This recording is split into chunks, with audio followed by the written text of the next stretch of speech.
So if you recall, yesterday we looked at some functions of two variables and looked at the rates of change in two different directions.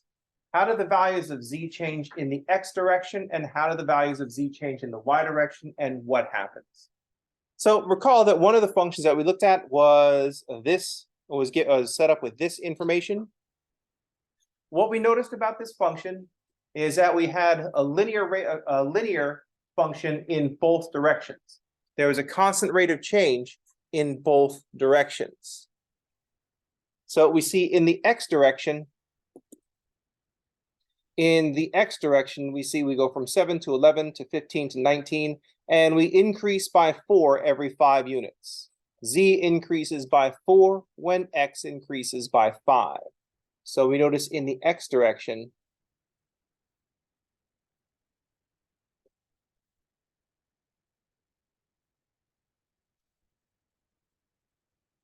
we notice that z increases by 4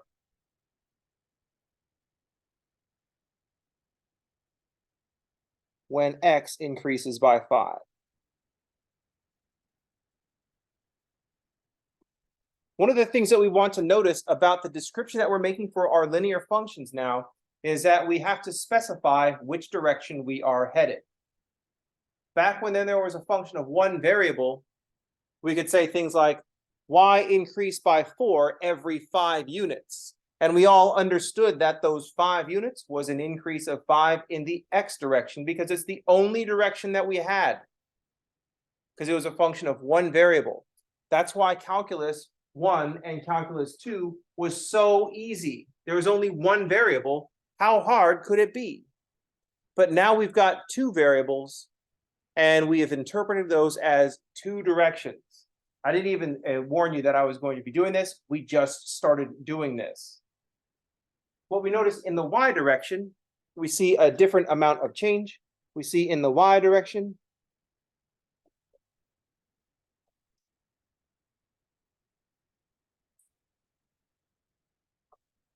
and we see what's happening is that z is decreasing by 2 every 3 units, but we need to be more specific. Z is decreasing by 2 when y increases by 3.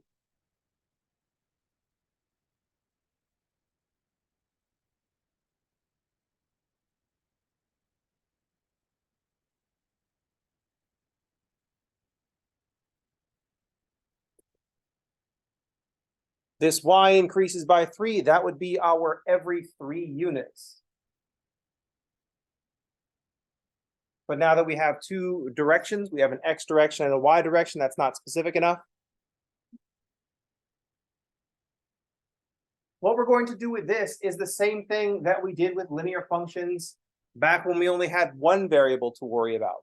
This is why we like linear functions. It's a constant rate of change. All the change is just by addition and subtraction.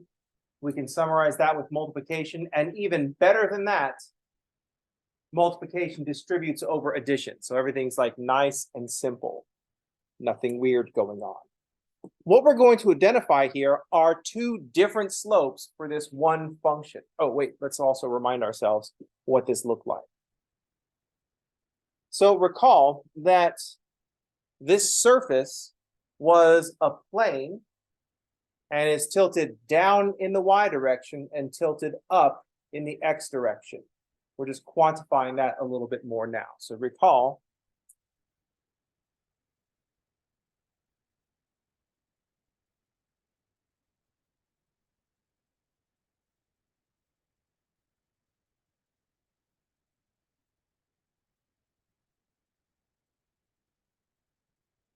so the function here represents a plane tilted down in the y direction and tilted up in the x direction.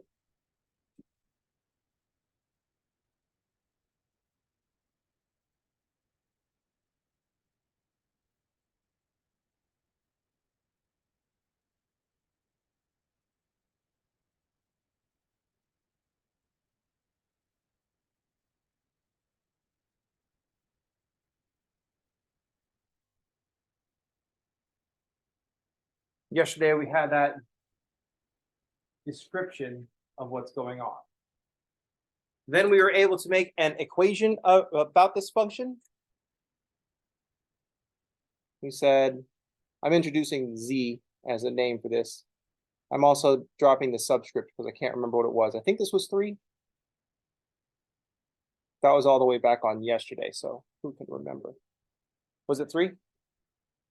All right, score 1 for my memory. We described it the same way we always describe functions. It's like, oh, what's going on at 0? We can't say like y-intercept anymore. So but we have to say what's going on at 0. And it starts off at 7.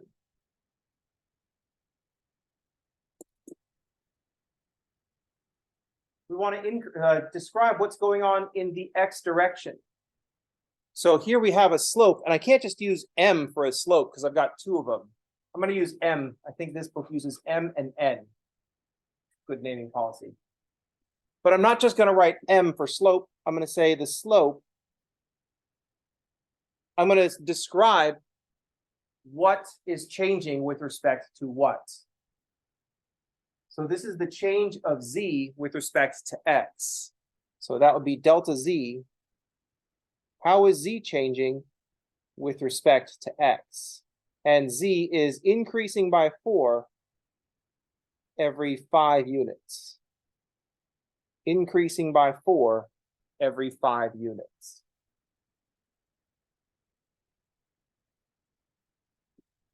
So start off at 7 and increase by 4 whenever x increases by 5.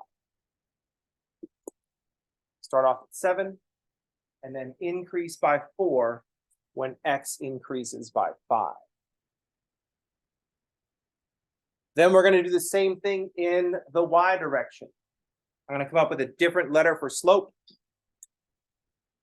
Like I said, we're going to use n because it's right next to the m. Here we're describing how z is changing with respect to y.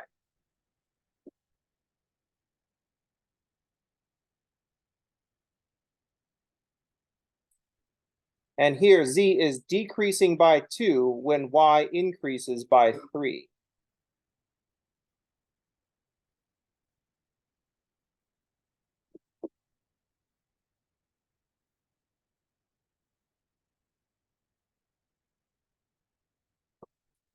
We're building a linear function exactly the same way we always build linear functions.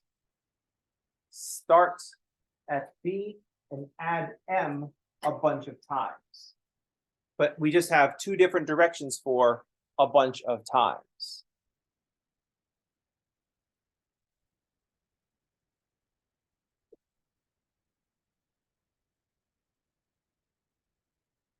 Any questions?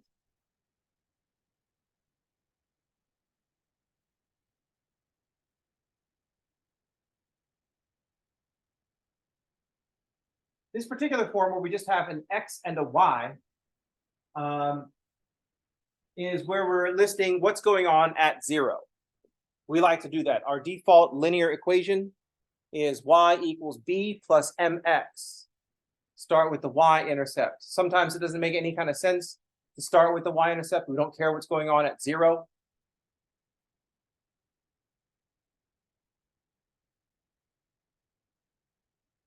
This is kind of our default setting. It makes sense to do it here because we know what's going on at 0. It's clearly an important part of how we're describing this. But we can move our focus anywhere else. We can use any x naught, y naught, z naught, and starting point as a starting point. So here we're thinking of the starting point as 0, 0, 7. So here I'm setting up an x naught of 0.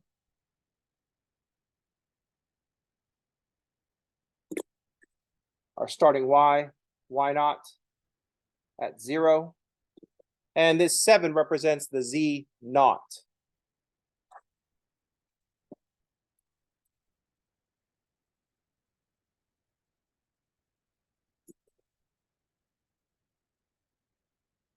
So kind of the focus of this particular equation is at 0, 0, 7.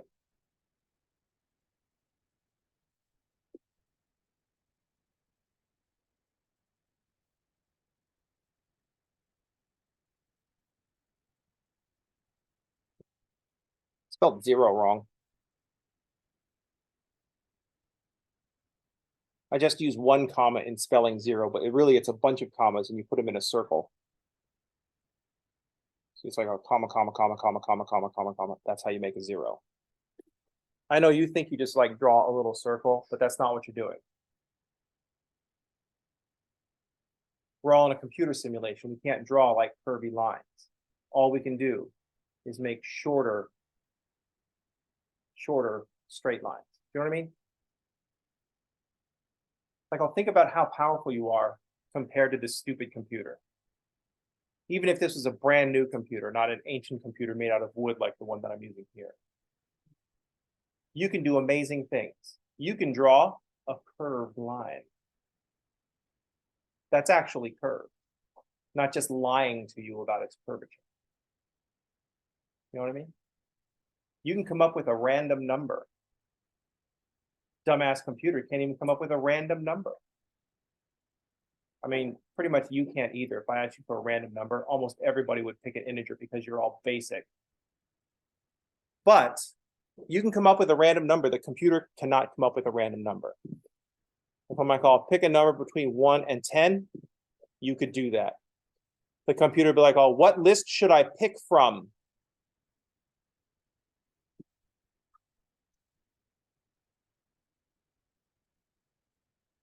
Anyway, what are we talking about? Oh, yeah. So we're thinking of this as our starting point. Because when we're describing a line, we need a point and a direction. So now that we're describing a plane, we need a point and two directions. So we're imagining start at 0, 0, 7 and go in the direction 4/5 in the x direction. I need to start that way. And we'll go in the direction -2/3 in the y direction. That's all a line is. A line has two things: a starting point and a direction to go. When we expand that to a plane, all we have is three things: a starting point and a direction in the y and a direction for the x.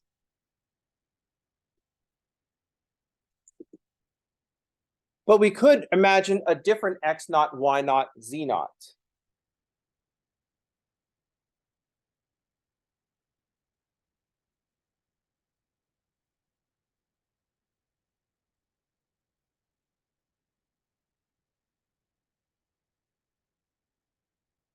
We could pick a different x naught, y naught, z naught to start at. So for example, one of the points on that we know of is 15, 3, 17.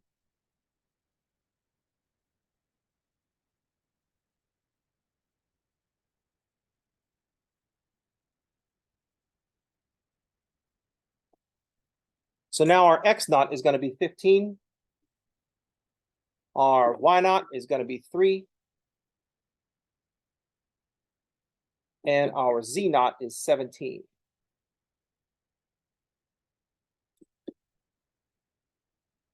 So I can write an equivalent equation using this information. I could say, I'll just say z starts off at 17.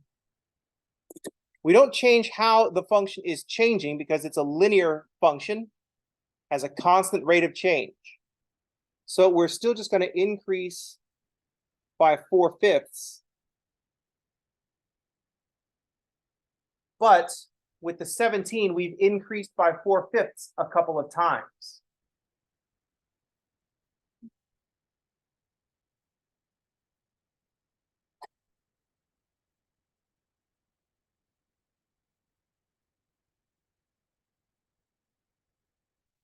So in parentheses, we write x minus 15. Because that indicates where our starting point is. When x is 15, that's when we've not changed from this 17. That's why we have minus. And then for the y term, we'll have a -2/3 y minus y naught. So here, when y is equal to 3, don't change from the 17. That's why we see these kinds of terms. X minus 15, or these kinds of factors. X minus 15, because we're thinking of starting at 15. So this is kind of a more point slope form of the equation of the plane.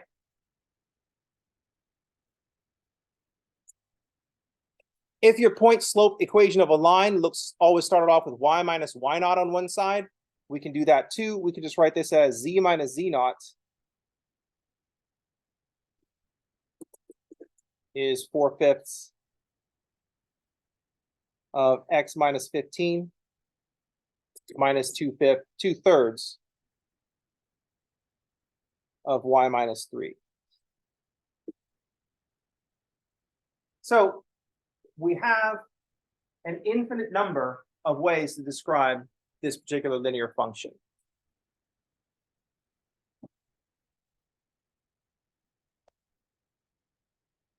Here in this first one, we're describing it as a function where we're thinking about the starting point as 0, 0, 7. And down here, we're describing the same plane. We're just imagining starting from a different location, 15, 3, 17. Any questions?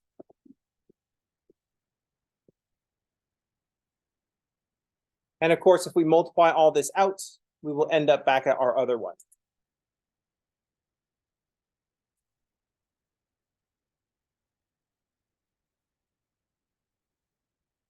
So here the 5's cancel out, and I have minus 4 times 3.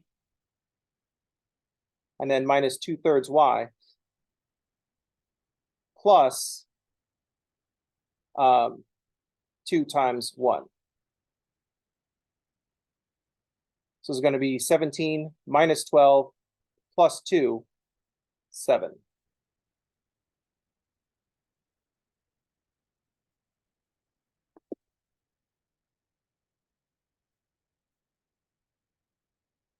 Any questions? How's everybody okay?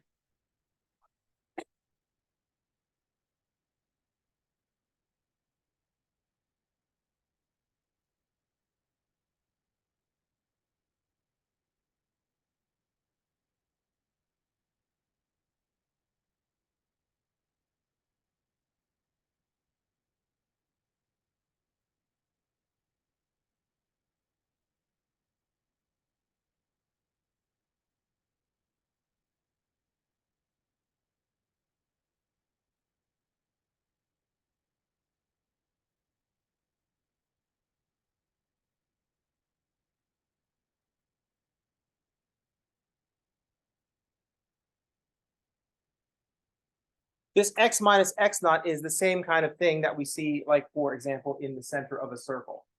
So if we have x squared plus y squared equals r squared, we know that this is going to look like a circle with a radius of r centered at 0, 0.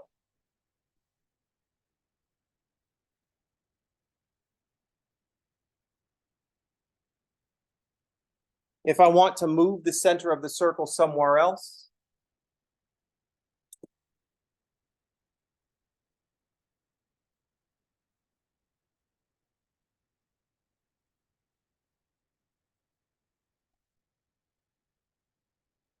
we just shift it by subtracting x naught from the x before we apply the thing that's happening to the x. That's going to shift things in the x direction.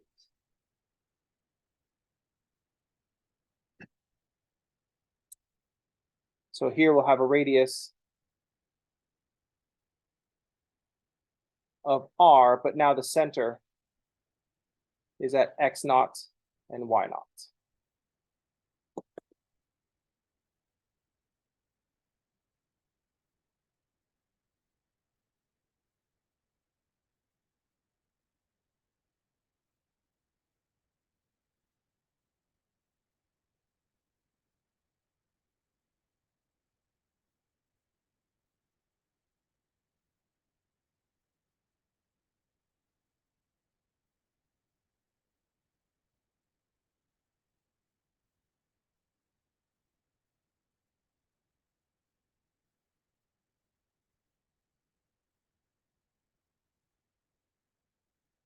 If I really want to hide where the center of the circle is, I just multiply everything out.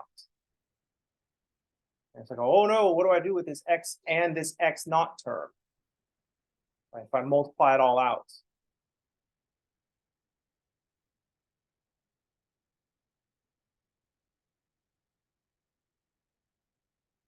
This is a good way when if any of you ever become teachers, this is a good way to find out when you have a bunch of students that have different algebra backgrounds, what that algebra background was like. Like give them this and see how they react to finding the center. First of all, identifying this as just a circle. We've got the most important thing is there's an x squared plus y squared equals r squared. Right? Seeing that, looking past the oops, 2x not x.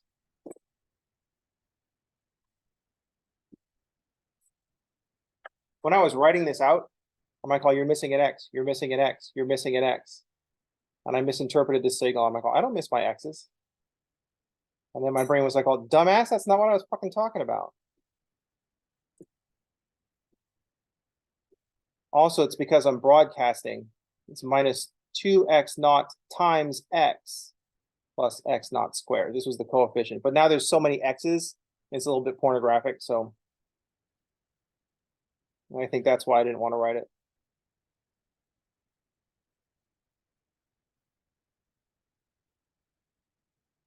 Point still stands.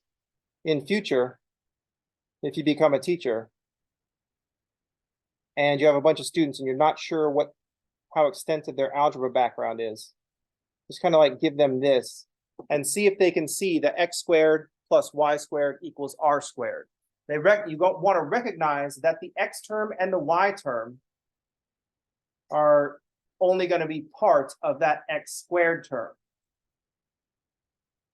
Recognize that the important thing that's going on here is there's an x squared, there's a y squared equals r squared, so you're thinking circle. The x squared and the y squared are both positive, so you're thinking circle. They have the same coefficient, so you're thinking circle. And then you identify the x term and the y term and say those can get absorbed into my x squared and y squared terms. And the reason that we can think this is that there's also no xy term where things are getting mixed up. That's going to tilt some stuff and start rotating it around. It's a circle, so it doesn't matter.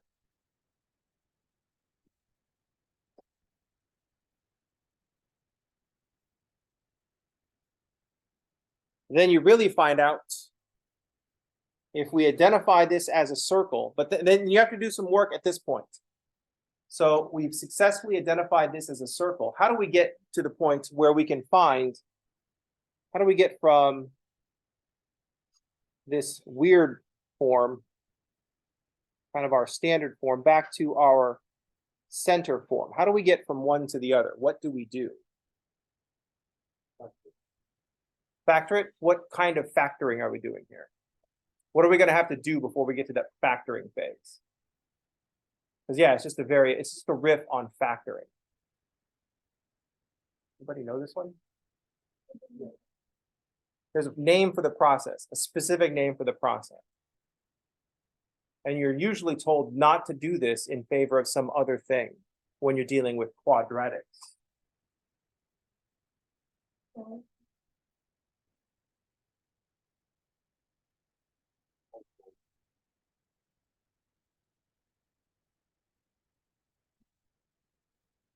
Oh, completing the square. Completing the square. Completing the square is the name for the process where you take a quadratic in standard form and rewrite that quadratic in vertex form. I know we're not doing vertex form because it's a circle and not a parabola. So when I say vertex form, I just mean like with the x minus x naught. So it's the process itself is called completing the square because you're taking an x squared and the x term and you're combining that so that the x only appears one time in an x minus x naught squared.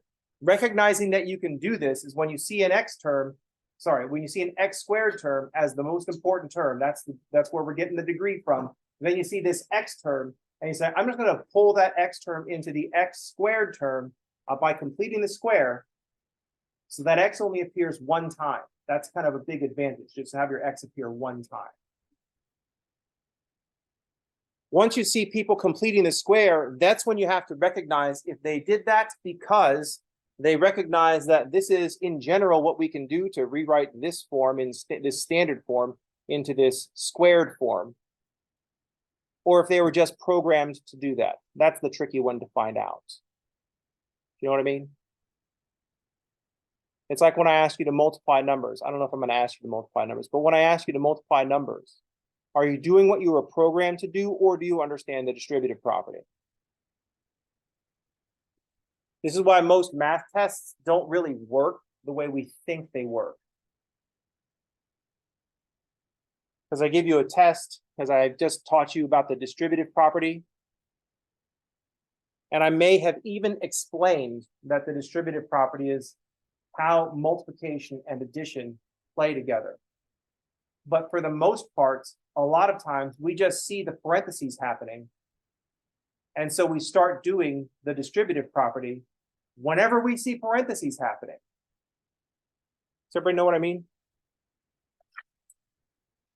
Sidebar. Sidebar, Your Honor. So you're often taught the distributive property as A times B plus, or I'm just going to spell it because for the most part, we don't read it, we spell it. A parentheses B plus C parentheses as ab plus ac, right? Everybody knows this. It's the distributive property. That pisses me off too. What's the most important? So we see this form. Oh, we take the thing out in front and we just write it in front of these two. What is the critical thing that makes this go? If I just read this as A times the sum of B and C, what's the critical thing that makes that go? What's the most important word I said there? Times. A times the sum of B and C. This is what happens because this in here is multiplication. That's why we can distribute the multiplication. So when we say the distributive property, we mean multiplication distributes over addition.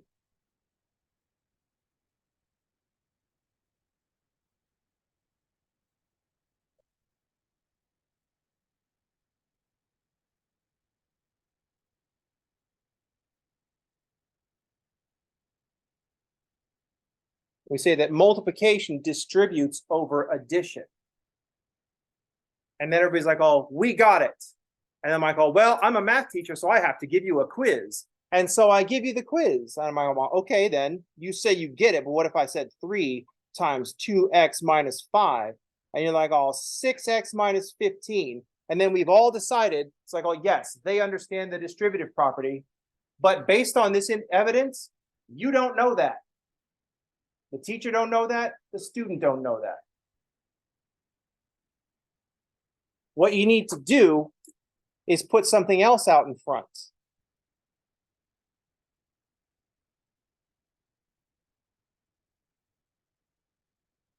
Because when students see this, you focus on the visual aspect, the parentheses. And what do you write if you're new to this? Yeah, you're going to think, natural log times this stuff is natural log of 2x minus natural log of 5. Distributive property, owned. No. You've got to ask things like this to find out if they understand what the distributive property is saying. You can't find out just by asking them to do exactly the thing. Right? This works because this is multiplication. But down here, this is not multiplication.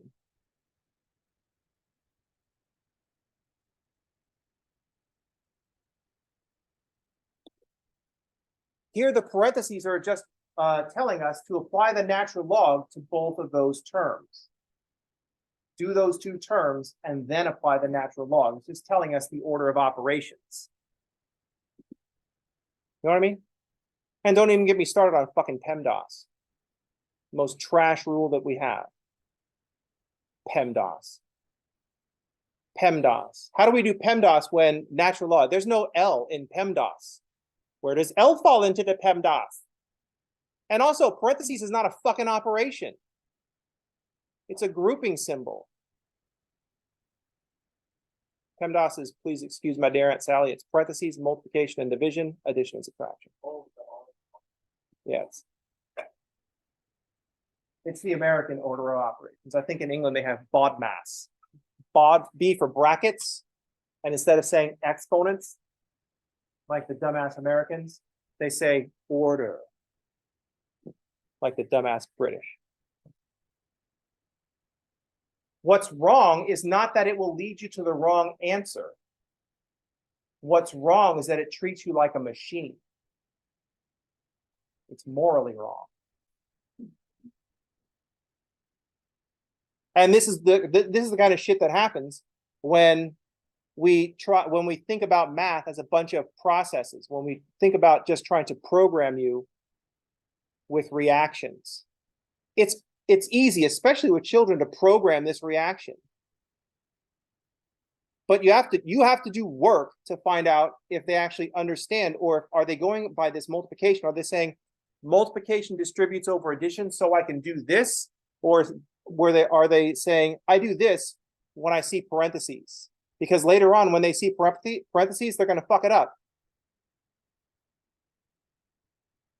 And because they misunderstood what their teacher told them, and the teacher didn't know that they didn't know, their next teacher gets all mad when they do shit like this. Which is the worst thing that teachers do to students, especially in math. They take out their own frustrations for the shit that they don't know, and they act mean to children.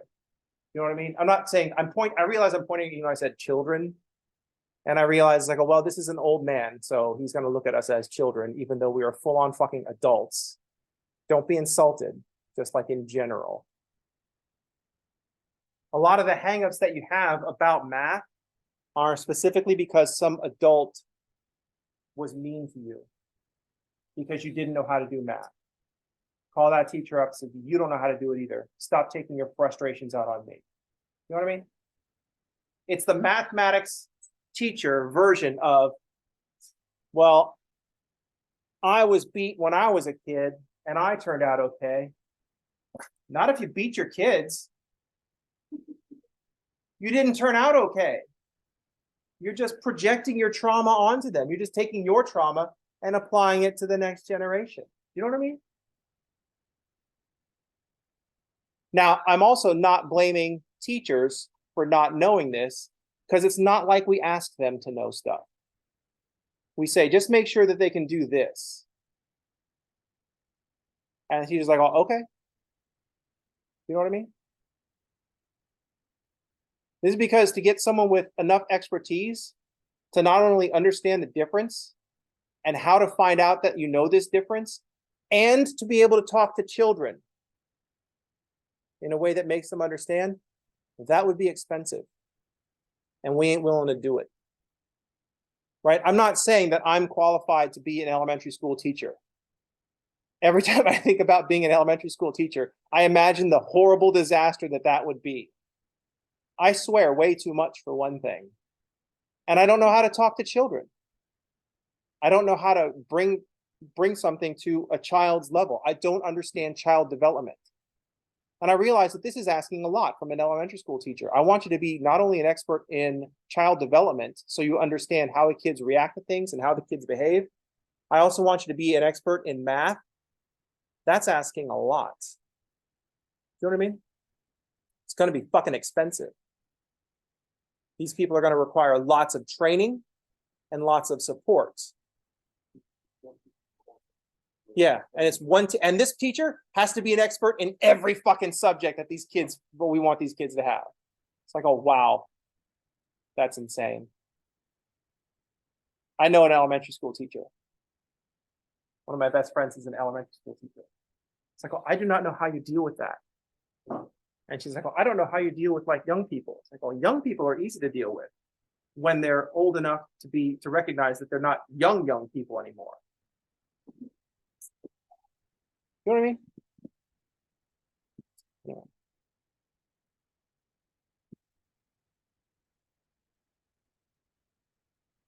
I got distracted, sorry. It's because the completing the square thing. See, for the most part also, I know that a lot of you would be able to complete the square, but you might not call it completing the square. So it's weird. We have to do things like this. So we're like, oh, when you say that, That's what you're talking about. When you say this, completing the square, this is what you're talking about.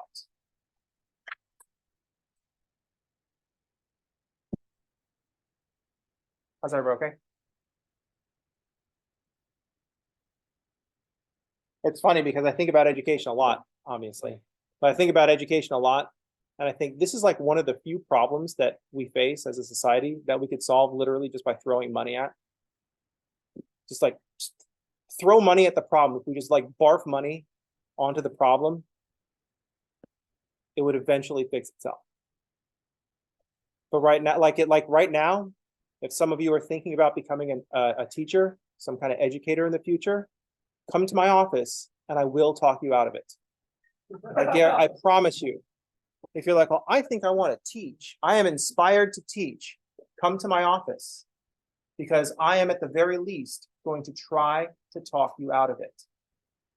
If I can just talk you out of it, if I just sit down next to you and say, here's why you should not become a teacher, and then convince you to not become a teacher, you weren't going to make it. You're going to be one of those people that goes in, is beat down and used for 1 to 3 years, and then fails on the profession because fuck this. If I sit down, it's like, oh, here are all the shitty things about being a teacher. Here's the big lift that we need to try to start to fix things. And you're like, oh, that's what I want to do.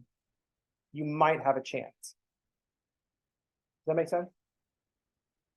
This is why this is still a dystopia. That's not the level we should have for a job that we think we like to say is so important. For something that we like to say was like, oh, it's so important. We got to educate the children. If we're going to use children as a prop for every fear-mongering policy decision that we want to make, what about the children? Then maybe we should actually do something to try to help them. Do you know what I mean?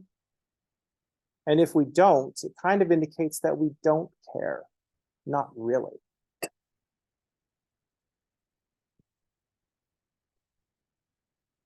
Any questions?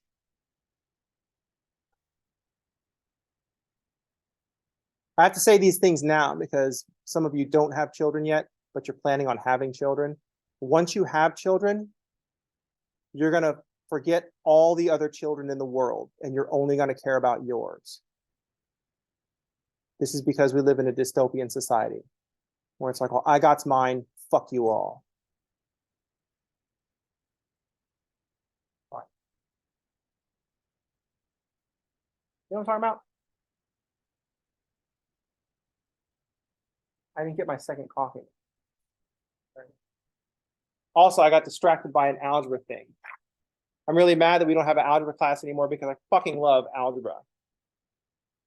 Not because it's like a fun thing to do, the whole concept of it. And I don't think I have a way to teach algebra the way that it works in my mind. This is like one of those things that you only realize later on. But algebra, the whole algebra class, if we properly taught arithmetic, your whole algebra class would be like, well, hey, welcome to algebra. Remember arithmetic? And you're like, oh, yeah, we just did arithmetic. This is just that. Base X instead of base 10. And be like, oh, okay, let's see it. Right? You know what I mean when I say base X instead of base 10? Who knows what I mean when I say base 10? What's that? We can pick whatever base we want or whatever you choose. Yeah. What is the base? X. What's the base 10 part? What does that mean? Look how powerful you are. You are entering like the top 10% of mathematical knowledge of humans in this country. Like not, you have finished Calc 2. You have single variable calculus under your belt. You might not be experts, but you've done it. Not a lot of people have done that. There are things that you can do that not many people in the population can do.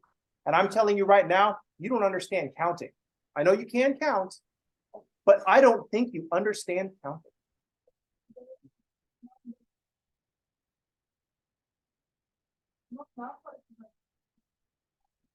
Digits, symbols. Yes, that's it. Usually in Calc 3, I'll have one person that one student be like, oh, wait, is it the digit thing? Is it the 10 symbols? Yes. And now everybody else is like, oh, it's the 10 symbol thing. But I called it by its name, and you're like, oh, what's that? It's like fundamental theorem of algebra. I pull that out. People are like, oh, what? There's a fundamental theorem of algebra? This is how counting works. Well, you count base 10 because we have 10 symbols, right? This was one of our greatest things. It's like, let's make a whole. That's a placeholder. India called and they're like, oh, hey, let's just put a 0. We call this 0. And we're like, oh, holy shit, that's awesome. And ancient Rome is like, oh man, we're so stupid. I don't know how ancient Rome got to be so big without having like a proper functioning number system. What the fuck? But anyway, we have 10 symbols, right?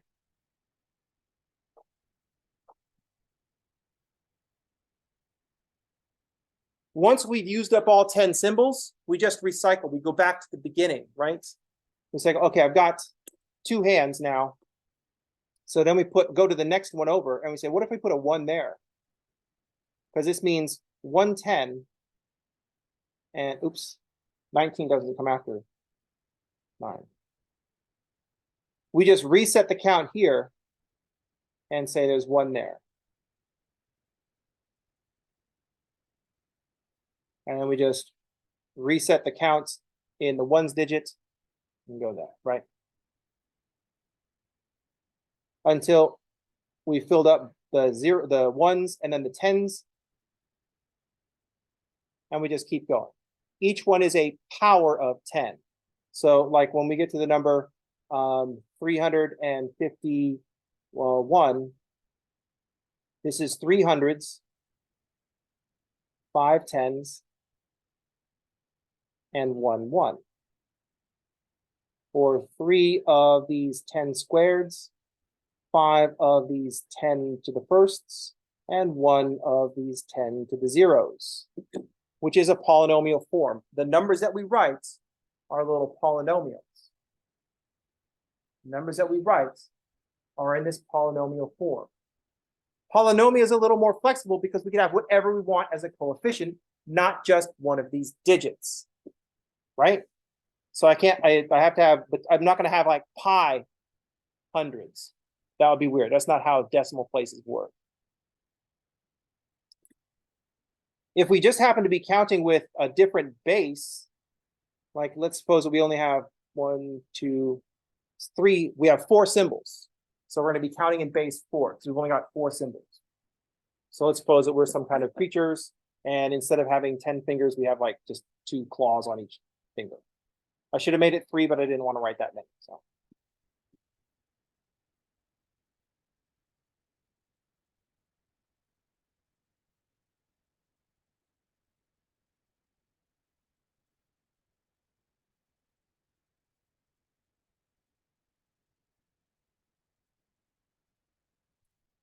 that's how counting works. We just write the symbols in the order that we use them. When we run out of symbols, we go to the next column. Now, what this means, so if I had down here, I wouldn't have 3, 5, 1 because there is no 5. Like you tell the person that counts base 4, well, you need a 5. They'll be like, oh, what's a 5? 5 is 2 more than the base, so maybe they call it 12. I don't know. But if we've got a number like 3, 1, 2, there's going to be 3. We're counting base 4. This 3 represents 3 4 squareds. The 1 represents 1 4 to the first, and the 2 represents 2 4 to the zeros. It's still that polynomial format, even though we're counting in a different base. Now, here's what makes me irrationally angry. If I ask you to multiply these numbers, I have no doubt that you'll be able to multiply the numbers.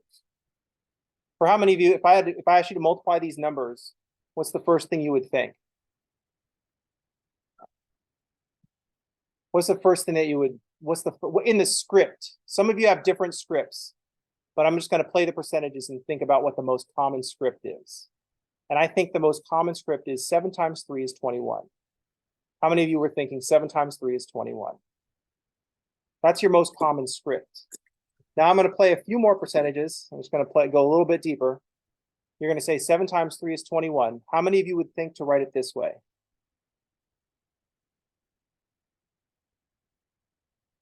Who would write it that way? I'm not going to make fun of you. I'm making fun of the process. I don't hate the player. I hate the game. Because what the fuck? What's the actual fuck? But that's fine. So 7 times 3 is 21. I'm going to write it in this stupid jacked up way. Then what's the next thing you say? 7 times what? 7 times what? What 2? Where is there a 2? What is this 2? It's fucking 20. But we're like, oh, 7 times 2, then plus this 2 up here. And then we're like, oh, why are these kids struggling so much with math? That's so strange. It's like, well, maybe because now problems with this stupid algorithm aside, later on, I asked you to do this problem.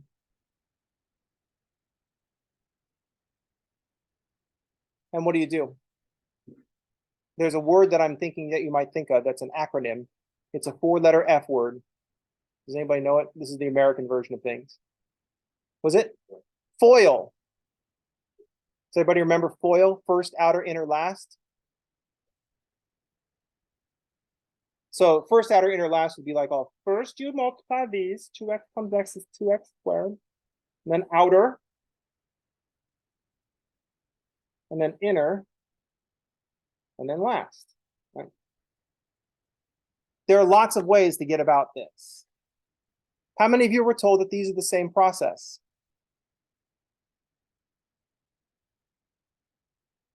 These are the same fucking process. This is just how, this is the distributive property in both of these problems. And yet we program you with 2 different processes. It's almost like we're deliberately making it difficult because we don't want you to do this. You know what I mean? This is just 23 and a 17. The teen part is imagine instead of x, it was a 10, right? But 2x plus 3 times x plus 7. 7 times 3 is 21. 7 times 2x is 14x. X times 3 is 3x. X times 2x is 2x squared. Add them up, 2x squared plus 17x plus 21. I can follow the same plan. Moreover, I can follow the same plan for 23 times 17. If it's 23 and 17, first, outer, inner, last. Now, what happens is you start to teach people how this actually works, and parents on Facebook get mad because they don't understand it. I try not to get mad at them because they're just expressing their trauma, having being taught this, and say this is the way, and it was beat into them, and they were abused when they didn't get it right. Fucked up. But they're like, oh, my way is faster. I'm like, of course your way is faster, because you've been doing it since you were a child. You were abused into doing it that way, because if you wanted to get it done fast, what's 23 times 17?